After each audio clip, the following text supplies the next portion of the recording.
because Joe Fisher is a grade A mooch. Hey, welcome in, all you beautiful radio listeners. Thanks for dropping in on the Tuesday edition of our little happy hour. Joe Fish sitting in for Luke Anderson, Casey Smith across the glass. If you're watching us on YouTube, here's a hand gesture for you all out there. Appreciate you hanging out with us. If you're listening on radio, 105.1 FM, 1080 AM, 1051thefan.com, Odyssey.com, the Odyssey app, or through your smart speaker. So many different ways to listen to the fan. Use the text line 503-2GO-FAN, 503-864-6326. Share your thoughts, ask questions, solicit advice. Casey, how we doing today on this Tuesday that feels like a Monday, but for me feels like a Wednesday? And I'll get into that in a second here. How you doing? I'm feeling good. Feeling good? Went and saw the new Mandalorian and Grogu movie last night. Yes. Okay, gotcha. Had another friend that went and did that with his son. It's pretty good. Yeah. Again, I went with two thumbs meh or meh. It's a meh. It's one where I know Star Wars fans are going to hate it. But it's still worth still worth a watch. You know who you need to have that conversation with is one Patrick Harris. I don't know if you know this, but he is a big Star Wars nerd. Big Star Wars nerd. Learned that over my years working with him on Hot Corner. So, but good Memorial Day weekend. Yeah, it was solid. Yeah, it was very solid. Nice. Stayed. You were in town, I believe you said, right? Yep, stayed here. Didn't do nothing special. Gotcha. Just kind of enjoyed the weather for how nice it was and stayed indoors. Luke Anderson, he was out on Friday. He is out today, and he will be out tomorrow. He is actually on Maui, is the island that he is on in the Hawaiian Islands. So answer me this, dear listeners and dear Casey. Have you ever been to Hawaii before? Have you ever been to the islands out there? I've been one time. I was very little, so I'd say I have one memory because it's just a story that my parents like to tell all the time. When I was very young, my parents and my brothers were out at the beach doing all their fun stuff. You look back at the hotel, and there is a young lowercase shaking his bare naked butt on the balcony as my father sprints out to try to go cover me up. But apparently, that made quite the rounds at the conversations throughout the rest of the family trip. You were basically that sunscreen ad. Pretty much. What is it? It's not Banana Boat. Is it Capstone or whatever the hell it's called? Coppertone. Coppertone. Thank you. Coppertone. That's what it is. Yeah, I mean, who hasn't been there before in Hawaii, right? I was bare-assed out there on the beach in Hawaii, right? I mean, who hasn't done that before? I actually have a Hawaii conundrum on my hands. Ooh, hit me with it. I have gone once before. I went back in 2019, perfect timing, and went and visited my aunt because she lives on Maui. She's lived on Maui 30-plus years now. She lives on Maui. So the conundrum I'm facing right now, though, is I got that companion fare. I got to use that companion fare for something. I've been looking at Phoenix, been looking at Hawaii. Don't want that thing to go to waste. It's got an expiration date, all right? So I'm looking at Hawaii, and I'm like, do I go to Maui again, visit my aunt? I can sleep on the floor, sleep on the couch. I don't care. When you're in Maui, it's one of those things like, give me a bench. Wasn't that Tosh Lupoi who slept on a bench in Hawaii recently because he was recruiting? Again, you make it work. Yeah, I'll figure it out, all right? So go to Maui. My dad, he will probably be going to Oahu later this summer, but he will be going to spread my grandfather's ashes. Has a very specific spot he wants them spread. So my dad, he is the... what's the word for the person that basically has to fulfill the will and the wishes of the deceased?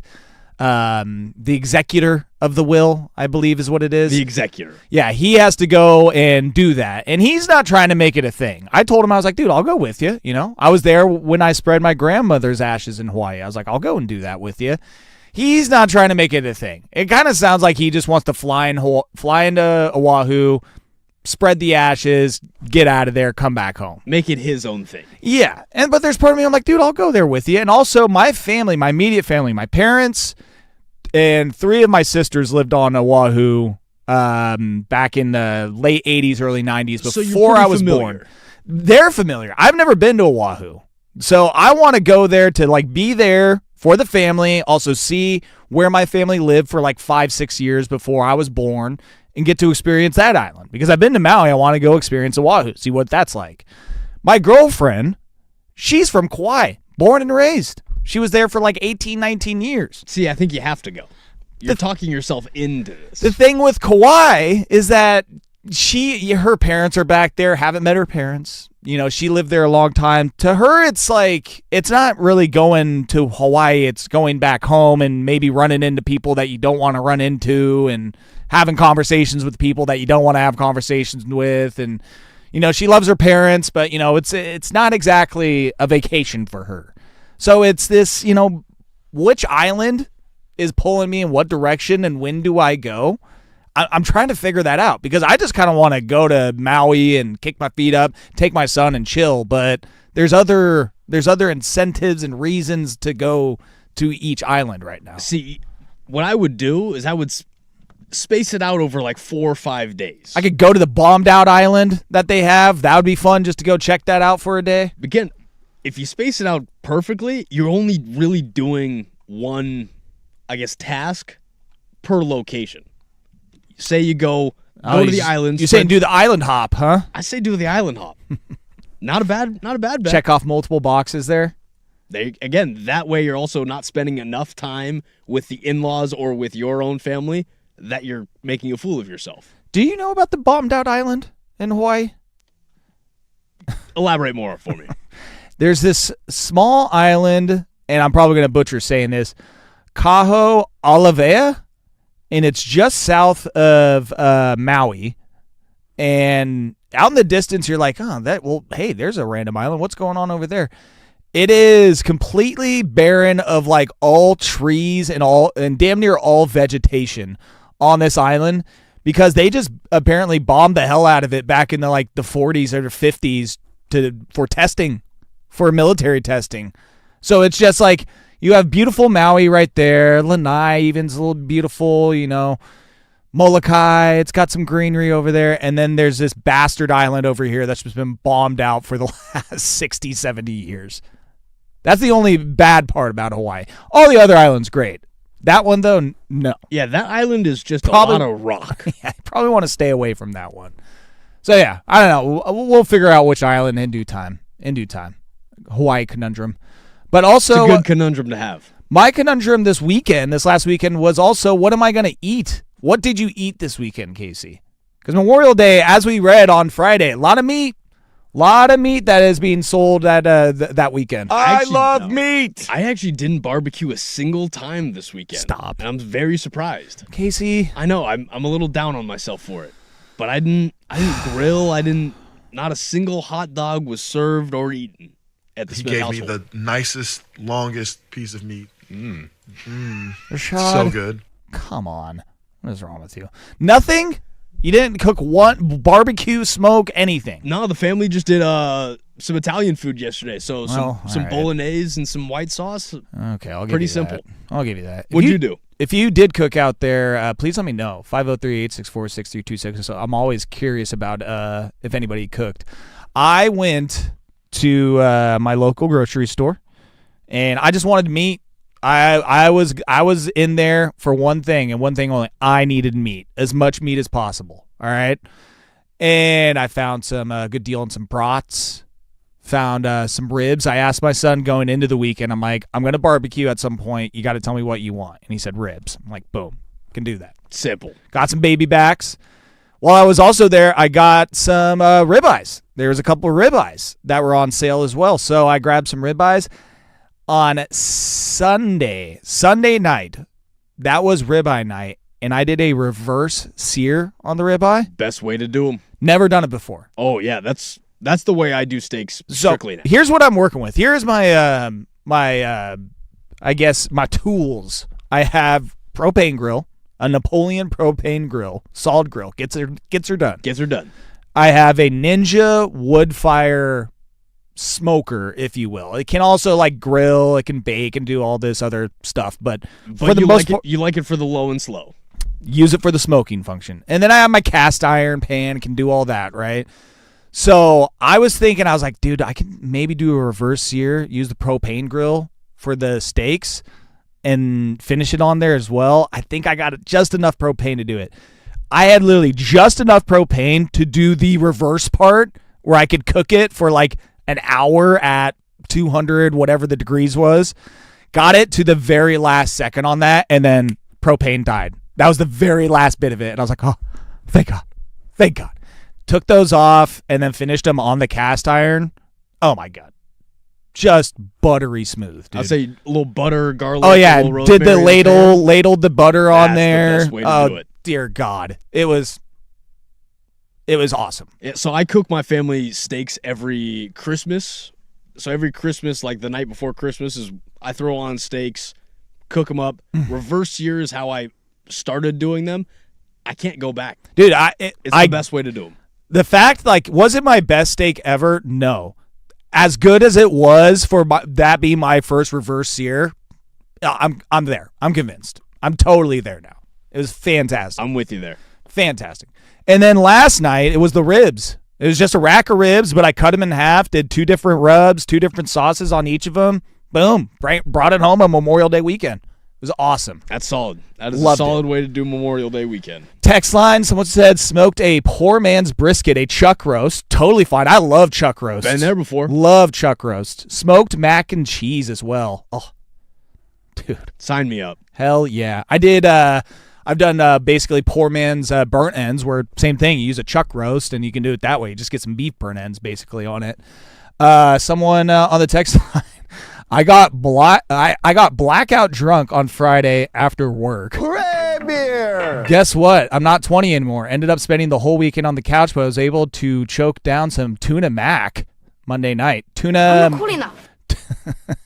You are not cool enough. I don't think any of us are cool enough anymore. I got pretty liquored up at the Timbers game Saturday night though. Yeah? That You was enjoy the, it? Yeah, that was the goal. It was just enough. It was just enough, which is exactly what I was going for. I had this date circled. I was like, this is the last Timbers game before the World Cup break. This I took my son to the game before, the one where they won 6-0 or So whatever. this is your cut loose one. Yeah, I even told my son, and he's like, "Wait, you're going to the Timbers game?" And I'm like, "Yeah, I'm going with the lady." And he's like, "Well, I can't go." I'm like, "No, this is the last game before the World Cup break, and I just want to go with the girlfriend and quite honestly just get drunk and not have to worry about you for a night." And he's like, "Yeah, that's fair. Yeah, That's very fair. That's Fair move. 13." So he's starting to get it. He's starting to pick up on on reasons why we like to do the things we do as adults. And so I told him, like, yeah, it's kind of a night I just want to get drunk and we'll go watch the Timbers and not have to worry about you. And he's like, okay. So he gave me the hall pass, thankfully, the 13-year-old.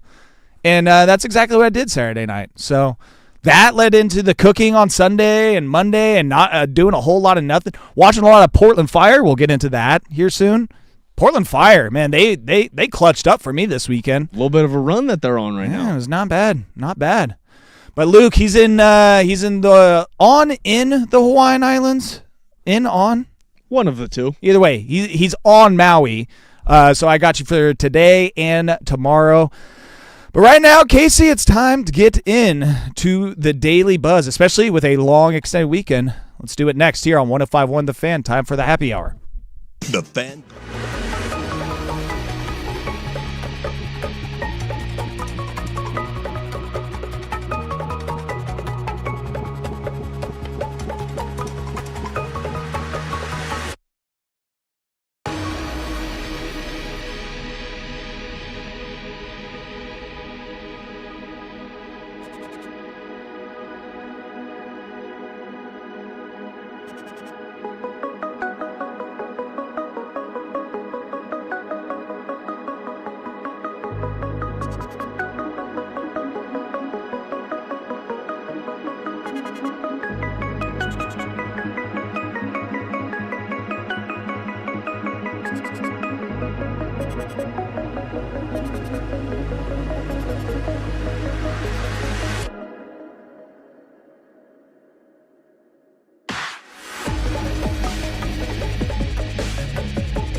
That's right. I can now say I am a hero. Not after last Friday's debacle. Let's see here. The Daily Buzz today. The buzz right now is the video that just came across my timeline of our, what is he? HHS Secretary RFK Jr.? What? Department of Health? Sure. Him wrangling some snakes off of a rooftop somewhere, some Gartner snakes. Full suit, full tie, everything. Secretary of the U.S. Department of Health and Human Services. Just again, showing how badass he is. Just full polo, full length button up, tie, pants, dress shoes, wrangling two. What are those? Gartner snakes? No, probably black mamas, quite honestly. All right, sports stuff. The Buzz. One half of the NBA Finals is set. It's the New York Knicks. They're going to go back to the NBA Finals for the first time since 1999, 1994 for an 82-game season. They await the winner of the Spurs-Thunder series in the West. Hey, we might get a Spurs-Knicks rematch of 99. How about that? That series is going 7 games, by the way. I'm calling it now. Also, with this series, like the Knicks, they are the story, obviously, going to the finals as they should. They've been the best team in the East the last 2 seasons, finally culminating in this run here with Mike Brown and the rest of the team to get them there. And again, been dominant, 11 in a row, 2 sweeps in a row, 3 in a row against Atlanta. Cleveland should be absolutely disgusted with their performance in this series. Basically from the fourth quarter of game 1 throughout the rest of the series. I asked it earlier on the phone. It's one of the most pitiful performances I have seen in a conference finals from a team in quite some time, if not ever. Is this the biggest fraud 1 and 2 seeds that we've ever had? I mean, Pistons, luckily they came back in that first round against the Magic, right? They saved their asses that round, but then automatically lost at the next one. I never believed in the Pistons. Coming out of the East, I was like, if there's any teams that are going to be able to do it, it was these two. I had some on Boston as well, just because they had proved me wrong in the regular season. So I was like, you know what? I'll give them some leash to continue to prove me wrong. And after the James Harden trade, I was really high on Cleveland going far and having that 1-2 punch in James Harden and Donovan Mitchell, but it just never came to fruition. Dude, James Harden, and I know it's a long season, but when you blew game 1 and he gave up in both of those games you played at home, like those back-to-back plays in game 3 towards the end and where you're losing, you just packed it in, gave up yesterday just immediately. I mean, the fast break points at halftime was like 26-3 or something in the first half. They literally should have just gone at half court at halftime and told the rest, like, we're just done. We're good here. It's embarrassing. James Harden should not play basketball in the NBA after this series. And I know the rumors today are that he's going to sign an extension probably, or wants to at least, with Cleveland. Well, that might be the only team that will want you after this series. Kenny defensive performance, man. Kenny Atkinson's going to be back. He should be fired for his dumb analytics comment. We were up 2-1 in the series analytically. Not calling timeouts. Evan Mobley's been somewhat exposed in this series. Honestly, just screw this team, honestly. Like, they're going to run it back next year, and they better hope they go to an NBA Finals and level up one more time. It's just pitiful. Just pitiful. The Buzz. Game 5 between the Thunder and Spurs tonight, 5:30, NBC and Peacock. Thunder are a 4.5-point favorite at home. Ooh, the line went down. Yeah, I think it opened at 5.5. Yeah, opened at 5.5. Might have gone down even more since I looked at this or when I typed this in last. I think the Thunder are going to right the ship. They played well enough in this series to basically have that letdown performance that they had in the previous game. We're going to have to see if they can get the offensive help outside of SGA. It was very similar in this last game to what we saw last year when they were playing the Pacers. It's like, if they get in the half court and you shut down SGA, there ain't a whole lot of players on that team that can create themselves. Yeah, Alex Caruso is going to have to be a scorer. But he put up a donut last night, and you go from what, before that 26-28 the game before to exactly. 0. you have to want, and you have 76 bench points, so you got that collective help mostly from Caruso and McCain. But that was one of those moments where I'm like, dude, this is the Thunder when they look as bad as they do. Is they get in the half court. I'm pretty sure they had 8 fast break points the whole last game. They get in the half court. If they shut down SGA, ruffle his feathers, play really tight defense on him, give him a couple fouls here and there, but for the most part, just shut him down and have everyone else beat you, that is the result. And guys got to hit their shots if you're OKC. Jared McCain, they did not shoot well. Again, Alex Caruso put up a donut hole after being one of your best scorers in the last 3 performances. Guys got to shoot the ball better. Yep. And especially if you're not going to get those points in the paint because a 7'6" Frenchman is stopping you from going downhill. You got to pop it from outside. Well, that was the story. Those first 3 games was, we looked at the shooting stats, and maybe it was on Saturday, on Sports Saturday, we were looking at it. It's the number for the shooting stats for the Spurs in those first 3 games versus the Thunder. It was night and day difference. As far as the Thunder were hitting their shots those first 3 games, whereas the Spurs were not doing that. And then that flipped in that game 4, that pivotal game 4. That was a must-win for the Spurs. That had to be. That was a must-win for them to get that game 4 win. Now we got game 5 tonight, Spurs, Thunder. The Buzz. This is some buzz. There is some buzz around this one. The Atlanta Hawks, Houston Rockets, and Portland Trailblazers all are believed to have legitimate trade interest in Jaylen Brown, Boston Celtics guard, forward, whatever you want to call him, wing. Should the Boston Celtics make him available? This is according to Mark Stein. Brown, he's got 3 years, $183 million remaining on his 5-year deal. He can sign a 2-year extension this offseason. He will not be a free agent until 2029. Was named second team All-NBA just the other day. And this could age terribly, but I said this a few weeks ago, and I'm going to say it again. I do not want him anywhere near the Portland Trailblazers locker room. If he is the last player that is available, star that's available to us in this offseason, and it's either nobody or Jaylen Brown, fine. Obviously, I'll take him. But there is part of me, his comments at the end of the season where he said that this year was his favorite season. Oh, what happened this year when you were the number 1 option? Did you win a championship 2 years ago? A finals MVP 2 years ago? You were looking like the number 1 option even then. And then you finally had a year where Jason Tatum was injured for the most part. And so he led the charge, and he was the leading scorer. MVP, maybe a couple votes here and there consideration. Again, second team. Top 10 All-NBA. votes.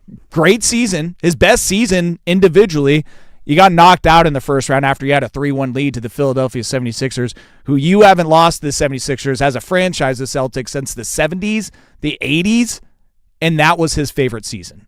That mentality to me is I don't care what really happens with the team success-wise as long as I'm getting mine. And I do not want that anywhere near a locker room, especially when you're trying to essentially reset a culture under a new ownership. Especially, that's the big thing that scares me. Is it's not only that he's outspoken in the wrong ways. Twitch streams. Again, I'm all for players getting their bag, going out, making out their platforms, doing whatever they need to do to justify, again, their game. What I don't like is when you mix that whole, I guess, formula with a brand new owner who's changing things up and the optics aren't great. That just means that you're going to double down on the optics not being great, and then it starts to affect the basketball. I'm out.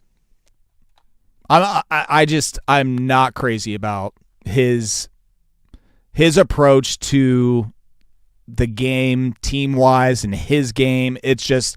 Even the Trey Murphy comments make me start to raise eyebrows a little bit, because Trey Murphy went on the Club 520 podcast with Jeff Teague, and he was pretty outspoken about the Pelicans organization.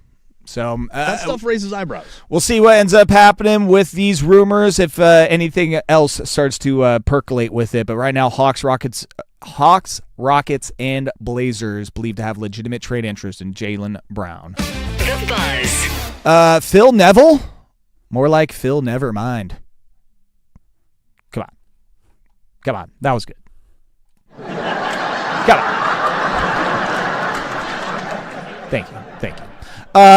Phil Neville, head coach of the Portland Timbers. He has been sacked. He is head coach no longer as the team heads into the World Cup break, as the MLS league heads into a World Cup break.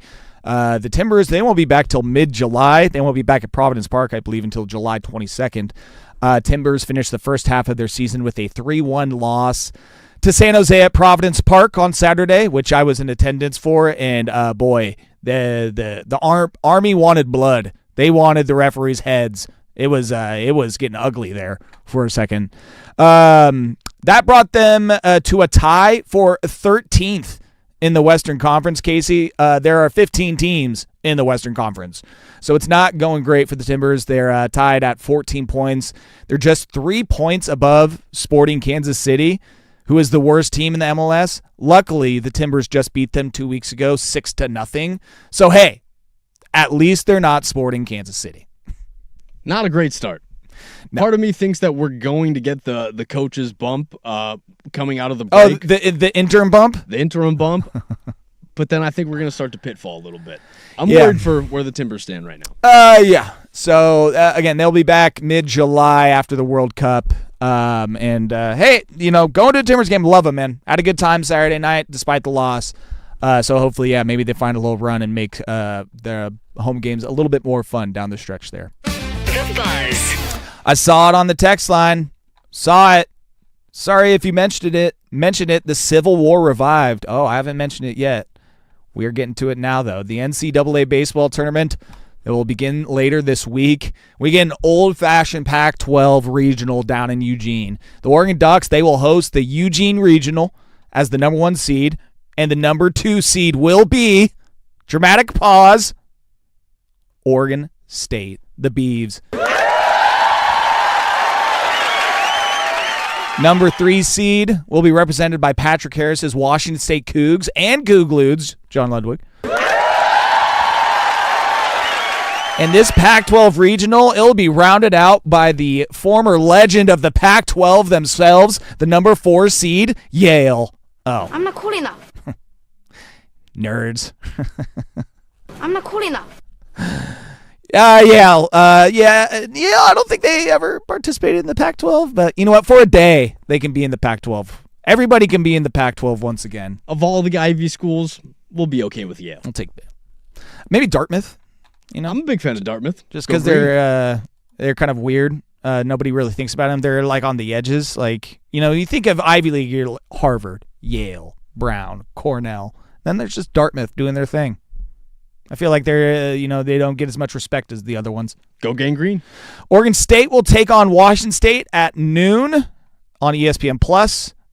Oregon will take on Yale at 5 p.m., also on ESPN+. Also, I believe, maybe on 910 ESPN Portland or 1080 The Fan. Maybe. Swag sends 80 emails a day with the different programming schedule and everything, so forgive me for not knowing it off the top of my head, what station. But that's the Fan Sports Network, the international network. They'll take on Yale at 5 p.m. Oregon, they got some demons to exercise after losing their own regional last year to the hands of teams like Utah Valley and 2 other schools that I can't think of. So the Ducks, they got to come ready to play and hopefully win their regional, unlike what they did last year. I mean, they got some demons in this part of the season to exercise over the last couple of years, considering what they did against Texas A&M in the A&M regional a few years back when they gave up, 9 runs on 2 hits because they walked everybody or hit everybody with their pitch. That was bad. So that'll start on Friday. Casey, you were feverishly looking at emails, I believe. Do you know if we're on 910 or 1080 The Fan for the Oregon Ducks baseball game? Not sure yet. Get back to me at the break. Damn it. All right, how about this? We'll find out, but first, let's go over to the George McCoy, Warren Allen Sports Desk to find out what we missed. First on the Fan. Well, now that Luke is here, we can talk a little MMA because, Luke does not let me like to talk MMA. Does this count as MMA, or does this count as just 2 sad older guys fighting? Yes, I think so. I think we can just agree that this is just two old dudes at the end of their length. Okay, continue. Well, Johnny Manziel, he made his MMA debut as he defeated social media influencer Bob Menery. Again, both of these men are over the age of 30. Manziel's 33, Menery 38. Manziel defeated Menery in a first-round stoppage victory on Saturday night inside the UFC Apex Center in Las Vegas. The fight lasted a total of 2 minutes and 16 seconds. And boy, you could have missed it. It was a tough watch. God, what? This is sad. This is almost like two radio hosts wanting to have some sort of athletic competition or something like that, where they want to play golf or run routes, play basketball, go to a batting cage. What's more sad? And this or these two guys having a 2.5 minute boxing MMA match, or two radio hosts? What? Who are bigger losers, right? And in other news, former NBA players Lance Stevenson and Michael Beasley, they squared off in the MMA bout on Saturday, and Lance Stevenson took home the victory as he won by a first-round submission with a rear naked choke on Michael Beasley. Hey, two former athletes, actually two in this fight, so I'll give this credit. And you got to give them credit for getting a rear naked choke on that one. I mean, it wasn't just getting tired, and so they just stopped the fight because they're old and unathletic. No, rear naked choke, Lance Stevenson. There were submissions being thrown. Tip of the cap right there for you. And for more sports scores and stories in 60 minutes, I'm Lowercase from the George McCoy at Warren Allen Sports Desk. Hurt, missing work? Insurance companies acting like jerks? Don't call your mom. Call George McCoy at warrenallen.com. Your home for Seahawks.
Corn dog in your pocket.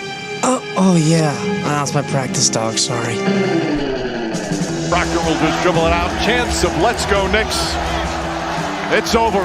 Believe it, Knicks fans, for the first time in 27 years, the New York Knicks are going to the NBA Finals.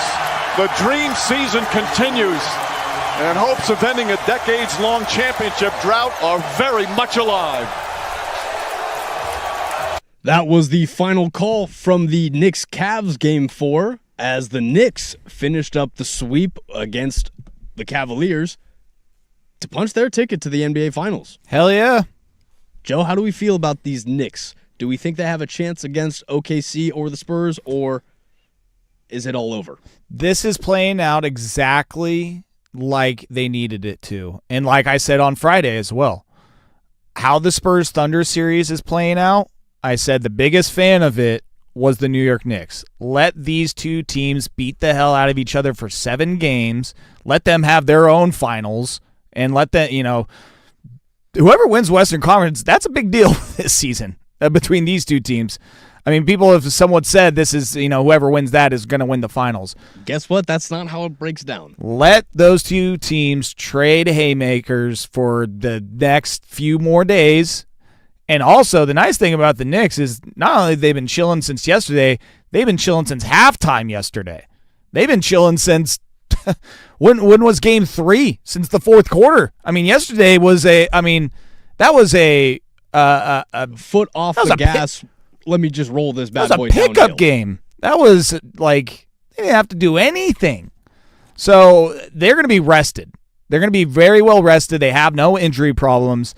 They're feeling good. Momentum is on their side. 11 straight wins. They just need that Spurs Thunder series to go 7 games. And again, a few more elbows from Wemby to go at some players on the Thunder. A few more players on the Spurs to go a little bit more limp. Again, Harper, Fox, not 100%. Is that going to happen to anybody else? We've seen they've gone cold in this series at times. This is not a Knicks, thanks for coming. Have fun in the finals, but this is definitely, we have seen crazier things happen. I think this might be the least amount of hype for a team that has swept as many times as they have. As much as I don't want it for the fans, I want it for the Knicks players. I love the makeup of the players that they have, honestly. I'm with you there. Outside of Jose Alvarado. Outside of Karl Anthony, I'm with you. And Karl Anthony cracks me up, and I think that he's gone through a lot in his personal life over the last few years that, for him to being accepted in New York the way that he has, he probably would have loved to be in Minnesota. Number 1 overall pick, man, and he got shipped off.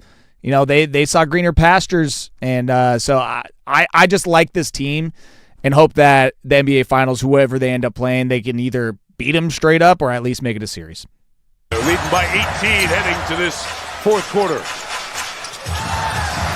Eldon Johnson, late shot clock works inside on Kenrich Williams, and Johnson scores. Military and military-connected families call this beautiful area home. Wiggins got knocked down, wanted the call, didn't get it. Castle leaving for Wembanyama. Drop. That highlight was from the Spurs Thunder Game 4. How we feel going into Game 5? Again, we're very much in the same boat of we think this is going to go 7 games. We think this is going to be a shootout. Whatever team wins tonight, going to make it really tough on the other team in Game 7, which then makes it easier for the Knicks in that Game 1. Yeah, throw out the record or the proverbial record books. Throw out what you think is going to happen because I can't figure this series out. Obviously, you can figure out it's going to be very competitive, very good. But based off of what I saw in Game 3, I thought that the Thunder had this Spurs team on the ropes, and the Spurs defense was so suffocating on the Thunder in Game 4 that it was one of those this is a performance that is a game changer to me. It's not it was, 115, 114, just a close loss and over. This is one they held into 82 points. Changed the look on the series. 82 points. 19, 19, 22, 22. That is the points that they scored, the Thunder, in each quarter. That was one of those oh damn. This is This changes things. The end of game 3, man, again, the bench came alive for OKC. Spurs couldn't shoot for a third straight game. De'Aaron Fox is hobbling off the court towards the end of the game. It was looking bad. This game completely changed things where at this point, I don't know what the hell's going to happen. I'm going with the Thunder. I believe they have been good enough in this series to where they can have that letdown performance that they just had. Going to be back at home. I think you get a better performance all around from this team to where they end up taking that 3-2 series lead. But I think it's going 7. I'm with you there. Major League Baseball's best. In the air. Right center. What a bat crack. That is, yeah! Ball game! What a win. Oh, the milkman in the house. Moo! I'm talking about Birdland. Cowser, an absolute bomb. And when I say bomb, I mean that thing got out of here. Well, it's only right that with Joe Fisher in the chair, Listen, we play some O's for you. there is not a lot to cheer about with this Orioles team right now. But, hey, you give me back-to-back, essentially, back-to-back days with walk-off wins because they had a doubleheader that they had to make up. So you give me back-to-back days with walk-offs with this season? Cowser did it twice. Could this be the catalyst that turns their season around? Probably not. No. I hope so. I mean, hell, at 24-30, we're right in the thick of things with the American League. Division, probably don't have a chance in that anymore, you know. Hustle for that wild card. When you're already 11 and a half games back of the Rays time till September. before June, there is. I mean, what was it Cleveland last year that blew 13 and a half, or was that 2 years ago? They had like a 12 and a half, 13 and a half game lead, I believe in July that they blew. It happens all the time. Baseball's notorious for collapses. They got the expanded playoffs. You can't really give up. You really can't give up hope with your team until I'd say like end of July. The Tigers held a massive 15.5 game lead over the Guardians. The Guardians then won. Gotcha. Thank you. So yeah, again, not a lot for my Orioles fandom to be excited about this year, but back-to-back days with walk-off wins. We'll take it. We'll take it. Nice ball by DaCosta, springs forward Anthony. Anthony this time rolls it by Daniel, and the Timbers have answered back in the 18th minute. DaCosta to Anthony, and it's the second goal of the season for the Brazilian winger. That highlight was from Saturday's lone goal from the Timbers as Anthony scored in the 18th minute. Yes. But a brand new coach is on the rise for the Portland Timbers, as Phil Neville and the organization have agreed to mutually part ways. What do we want to see, I guess, from the play? I'm not going to sit here and act like we know exactly what we want out of a brand new coach or brand new manager. What in the style of play out of this Timbers team do you want to see coming out of this World Cup break? But the amount of soccer knowledge that I have, listen, it has grown over the last couple of years from watching my son play soccer, and his coach, Coach Zach, loves the Timbers, loves the game of soccer. He has given me a lot of knowledge about the game that I did not know before over these last few years. With that being said, I have no idea what the hell to look for strategically, technically, or anything in a soccer coach. This is my coaching mentality for any sport. I am a very, when you play college football and you create your coach and your coaching tree, kind of like what you specialize at. I'm the motivator, dude. Like, give me the X's and O's that we can implement. I will surround the right guys around me to implement the game plan.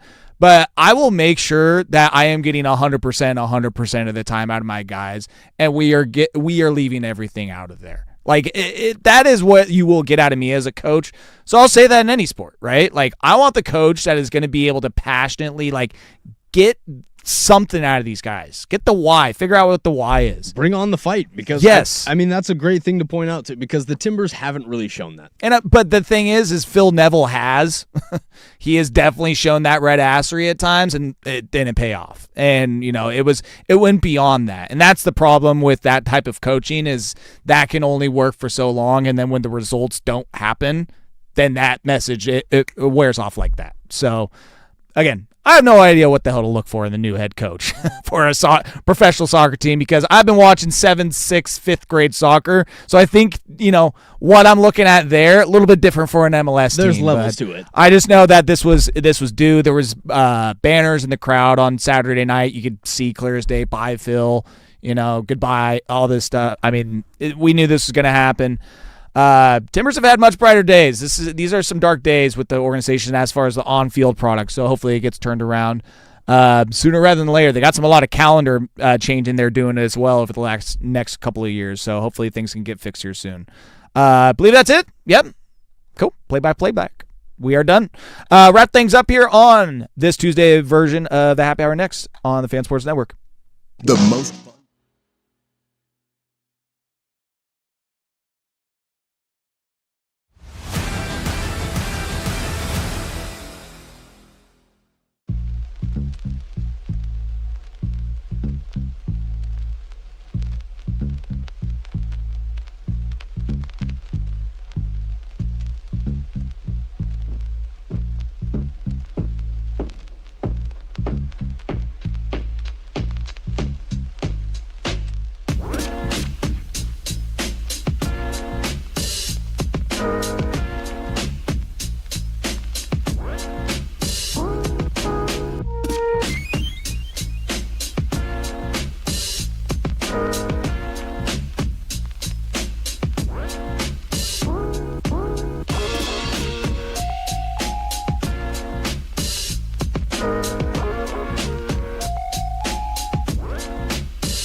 Just for a couple more minutes with you.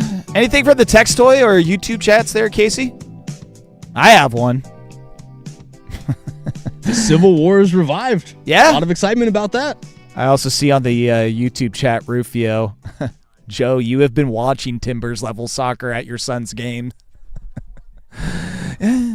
That's true. I did watch that. I was there for the Timbers KC game last, was it 2 weeks ago when the Timbers won 6-0? Yeah. I mean, that I've seen some 6-0 games in my time. I've seen a few. At my son's level. That is true. That is very true. If you are not able to listen to the entire hour, or you're not listening right now, we got the Fan Happy Hour podcast page. That is up. You can find the Fan Happy Hour podcast wherever you get your podcast. 1051thefan.com, odyssey.com. the Odyssey app. You can even use this to wake up to Jeff Russ after a nap he's taking each break. Interesting. That was on this sheet here that Luke wrote. This is probably from like 10 months ago, is my guess. Most likely. Probably.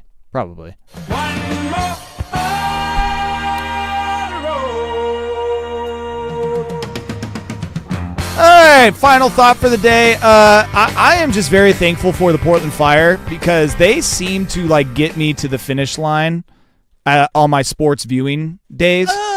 So Saturday, it was, I believe I was trying to get to the Thunder and Spurs game, maybe on Saturday, I believe, ? Either way, I was trying to get to some game, so I put on the Fire game. They were playing against the Toronto Tempo, is the expansion rivalry. The rivalry. Game. Yes, exactly. And that one, the Fire went off in the fourth quarter. I think they scored like 35 points in the fourth quarter. They outscored, 33-17 in the fourth quarter. They went on a run, I think, from like the 9.5-minute mark at that point. 33-17. And then last night, I'm watching them, I think either after or before the Knicks game, and they play the New York Liberty, who it seems like that's the only team that they play nowadays. Sabrina-less New York Liberty. But they still have Big Stewie. They've played them, 3 times this start of the season already. 3 times out of 7 games, I believe. And then they went on a run 32-15 last night in the fourth quarter to win that one as well. So they had back-to-back games in the fourth quarter where they just absolutely went off, scoring 33, 35 points to win the games. They were looking good, man. They're looking good. They got rid of my girl Suge Sutton, but this they've got a couple girls on the team, a couple women, I should say, that have been playing extremely well. They've been fun to watch in the fourth quarter. So Portland Fire, thank you. I appreciate the games that you gave me this weekend because not only was it good basketball, it was dominant basketball in that fourth quarter, and it got me to some other games throughout the weekend that I was trying to watch. So I appreciate that. Appreciate it. Timbers, Providence Park. That was great on Saturday, despite the result as well. Again, 2-month break until they're back in action. But we will be back in action tomorrow for a Wednesday edition. Again, it'll be like my Thursday because I'm taking off Friday, if that makes sense. That's how the calendar works. I think that's how that works. Yeah, I think so. If my math is mathing. Appreciate everybody out there listening on this Tuesday edition. Hope you had a great Memorial Day weekend. Thank you, Casey. Thank you, all you wonderful listeners. And, of course, thank you, Isaac Ropp. We are all done for now. Bye-bye.